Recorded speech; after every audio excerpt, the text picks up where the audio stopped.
आज जहां हम एसआईआर की चर्चा कर रहे हैं, भाई बाबा साहब भीमराव अम्बेडकर जी को भी हम लोग याद करते हैं कि उन्होंने जो संविधान दिया, उस संविधान की वजह से हम हक और सम्मान मिल रहा है। संविधान की किताब पीडीए के लिए किस्मत की किताब है। संविधान की किताब किस्मत की किताब है, और वो किस्मत की किताब अगर हमारे बीच न होती तो न जाने क्या क्या हम लोगों का सामना करना पड़ता। हमने देखा कि कई बार वो लोग जो वर्चस्ववादी हैं, ताकतवर लोग हैं, वो हमारा और आपका अपमान करते हैं। पीडीए के लोगों का अपमान किया है, यहाँ तक कि जूता तक फेंक दिया गया कोर्ट में, सुप्रीम कोर्ट में। यहाँ तक की घटनाएं हम लोगों को सुनने को मिलती कि चेहरे पर न जाने क्या क्या लगा देते हैं, और कितना अपमान हम लोगों को सहना पड़ता है। बोलो मत। इसलिए संविधान की किताब पीडीए के लोगों की किस्मत की किताब है। ये हक सम्मान के साथ साथ हमें साथ चल करने का मौका देती है। फतेहपुर सीकरी, और आज मुझे बहुत दिनों के बाद आने का मौका मिला। आप में से बहुत सारे साथी जानते होंगे कि हमारी पढ़ाई बगल में ही हुई है, धौलपुर में। और जब भी कभी इटावा से धौलपुर जाने का रास्ता आगरा होकर के ही था। स्कूल में जब पढ़ाई करते थे उस समय भी आने का मौका मिला, 2012 से पहले भी आने का मौका मिला, और 2017 से पहले भी मैं यहाँ होकर के गया हूँ। इधर आज मुझे आने का मौका मिला है। न केवल कोई मांग की है, बल्कि जो हमारी हिंदुस्तानियत है, जो मिली जुली संस्कृति है, हम एक दूसरे का सम्मान, एक दूसरे का भरोसा, एक दूसरे के प्रति हम लोगों का लगाव, इस समाज में, देश में और बढ़े, ऐसी ही हमें कामनाएं, ऐसी उम्मीद है यहाँ से। और ये बहुत ऐतिहासिक जगह है, एक समय को याद दिलाता है जहाँ पर मिलके हम लोग रहे हैं, जहाँ हम साथ साथ रहे हैं। और यही सबसे बड़ी हमारे हिंदुस्तान की पहचान है कि हमारे अलग अलग जाति धर्म के लोग मिलकर के एक साथ रहते हैं। और जब मैं देख रहा हूँ कोई विदेश से आया हुआ है जो टूरिस्ट दिखाई दे रहा है, कोई भारत के दूसरे हिस्से से आया है, और यहाँ के अपने लोग भी हैं। न केवल एक स्थान है जो सम्मान की तरह देखा जाता है, बल्कि एक हमारे आपके जीवन में खुशहाली लाने का भी है। बहुत सारे लोगों का जीवन यापन यहाँ से चल रहा है।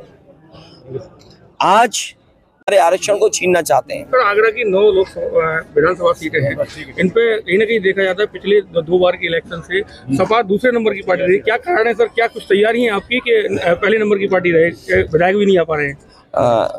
इस बार समीकरण बदलेंगे। पिछली बार आप जानते हो कि कहाँ भरोसा किया था, तो इस बार भरोसा कम, काम ज़्यादा। जब हम लोग काम ज़्यादा करेंगे, और जो समीकरण बनाए जाते हैं, हम लोगों ने भी बीजेपी से सीख लिया समीकरण बनाना। इसलिए समीकरण बना करके जो जनता की सेवा करता होगा, सर्वे करवा करके, उसी साथी को हम लोग मौका देंगे। और मैं आज कह के जा रहा हूँ आपको, आगरा की पहचान दुनिया में है, अपने पेठे की वजह से, ताजमहल की वजह से, दरगाह की वजह से, और यहाँ के लोगों का जो हुनर, उसकी वजह से। जो हुनर यहाँ के लोगों में है, चाहे वो इल्ले का काम हो, चाहे और जो चीज़ें करते हैं यहाँ पर, उसकी वजह से जो पहचान है। इस बार आगरा ऐतिहासिक परिणाम समाजवादियों के पक्ष में देने जा रहा है, क्योंकि आगरा के लोगों ने ये रियलाइज़ कर लिया है कि जो मेट्रो चल रही है वो समाजवादियों की देन है। वो आज भी दिल्ली लखनऊ वाली है, डबल इंजन वाले, आगरा लखनऊ एक्सप्रेस वे से भी अच्छी सड़क नहीं बना पाए हैं। ये जगह जहां हम लोग खड़े हैं, इतिहास ये बताता है, पानी न होने की वजह से उन्हें राजधानी बदलनी पड़ गई थी। बताओ यमुना का हाल क्या है। यही देश के बीजेपी के लोग क्या कहते थे, बिहार से गंगा बह करके जाएगी बंगाल। मैं उन्हें कहना चाहता हूं कि इस बार उल्टी गंगा बहने जा रही है। लोग याद कर रहे हैं कि यमुना साफ हुई कि नहीं हुई, गंगा साफ हुई कि नहीं हुई। और ये तो बड़े अपने वैसे धार्मिक लोग हैं, कहते हैं कि आचमन लायक तो यमुना बना दी है। आप बताओ केसी घाट पे कोई आचमन कर सकता है? और आगरा आते आते तो भाई पानी को भी नहीं पहचान पाओगे, नाले जैसा दिखता है। तो नाला लगता है हमें। हम आगरा के लोगों को भरोसा दिला के जा रहे हैं कि लखनऊ में जिस तरीके से रिवर फ्रंट बना था और गोमती नदी को साफ बहने का इंतज़ाम किया था, यमुना भी साफ बहेगी, न केवल आगरा में बल्कि मथुरा से जब आगरा में आएगी तो मथुरा में साफ करने का काम करेंगे। और अभी दिल्ली जाएंगे तो दिल्ली वालों से कहेंगे ये बताओ इतनी यमुना गंदी क्यों की आपने? इसका मतलब ये हुआ कि दिल्ली वाले सबसे ज़्यादा गंदी करते हैं यमुना। जो गंदगी आ रही है वो दिल्ली से आ रही है। इस बार आगरा के लोग सब गंदगी सफाई कर देंगे। 2012 में मुख्यमंत्री के तौर पर फतेहपुर सीकरी आए थे, आज आए हैं, और अब कब मुख्यमंत्री के तौर पर आना होगा? जब आप बुलाओगे और जब बनाओगे। और मैं तो समझ रहा हूँ ये अखबार वाले हमें ही बनाना चाहते हैं, क्योंकि ये भी बड़े दुखी हैं। 27 में क्या लगता है? ये बहुत दुखी हैं। 27 में क्या? कोरोना के बाद से इनका वेतन नहीं बढ़ा, ये बहुत परेशानी में है। ये सच्ची खबर दिखाना चाहते हैं लेकिन इनके ऊपर बैठे लोग इनकी खबर काट देते हैं। देखिए देखो सर हिला रहे हैं, जो बात मैं कह रहा हूँ वो सच कह रहे हैं। तो इसलिए इस बार अखबार वाले भी मिलकर के हमारी सरकार बनाने जा रहे हैं। धन्यवाद है, बहुत धन्यवाद। देखिए इंडिगो की फ्लाइट से समझ लीजिए, अगर उद्योगपतियों को ताकतवर करोगे तो इसी तरह फेस करना पड़ेगा आपको। 2012 में मुख्यमंत्री उद्योगपतियों को अगर आप ताकतवर करोगे तो वो सरकार की भी नहीं सुनेंगे। इस तरह का अपहरण, इस तरह के जो एक तरीके से बंद कर देना लोगों को, शायद किसी ने कल्पना भी नहीं की होगी थी।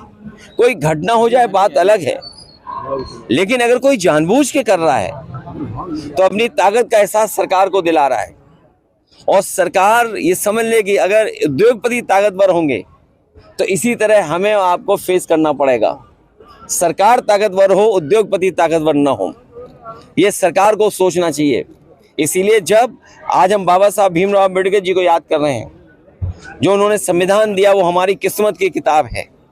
वो किस्मत की किताब जो हमें समय समय पे सम्मान दिलाती है, हमारी बेटियों को, माताओं बहनों को सम्मान दिलाती है, हमें हक दिलाती है, हमें आरक्षण दिलाती है। ये तमाम वो लोग हैं जो हमारे आरक्षण